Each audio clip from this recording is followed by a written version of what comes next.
Okay. All right. Hi, I'm Heather Francis. This is Real TV Films. I'm standing here with Lara Clear. You are an actress and a filmmaker. And are you from London? Is that where you're from? Yes, I am. Okay, you're from London. Okay, you've got a beautiful accent, so I wanted to get that out in the open. Can you tell us a little bit about your journey on being an actress, and why do you want to be a filmmaker? And also, why is it so important to be here tonight at Free a Girl? Well, okay, so that's a lot of questions.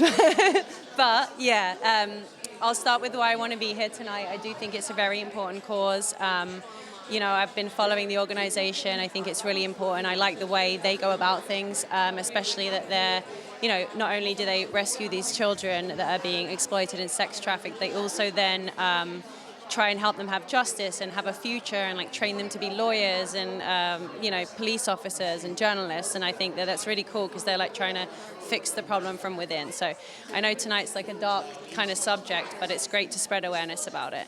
And I'm here just to support the fellow filmmakers, of course, and I am premiering in a movie next week. That's a psychological thriller directed by Julie Pacino, and it's going to be really, really great. It's also dark. It's also about child trauma, and it goes on through from there, but it's the same kind of themes, sadly, which is great to spread awareness about. And as far as becoming an actress, I don't remember the question. It's okay. No, that's wonderful. Thank you so much for that. We're excited to see the psychological thriller. Can you tell us the name of that? Yeah, it's called I Live Here Now. Okay, we're excited to see that. Now, what is it that draws you to a project like that?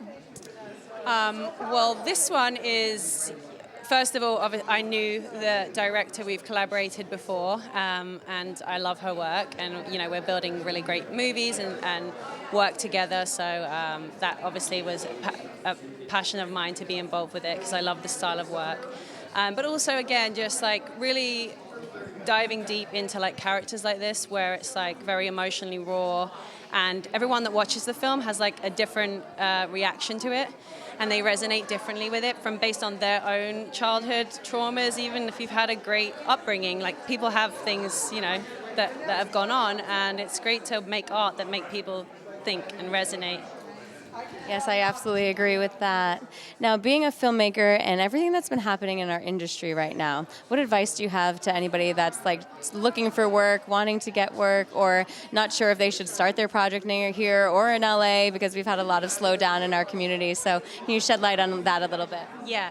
I think LA still remains to be the best place to create your project and meet people that you're going to create it. I mean, you could maybe end up shooting it somewhere else, but ultimately this is the hub for filmmaking, and this is where everyone more or less lives. Obviously, people do live everywhere now, and since COVID, it's more accessible. But the excitement of filmmaking really is still here. So it helps you and inspires you and helps you get your project off the ground just to be right here. So I think it's great. Amazing. Thank you so much, Lara, for coming out and sharing your support. We can't wait to see that film too. Thank you. Nice to meet you. Thanks.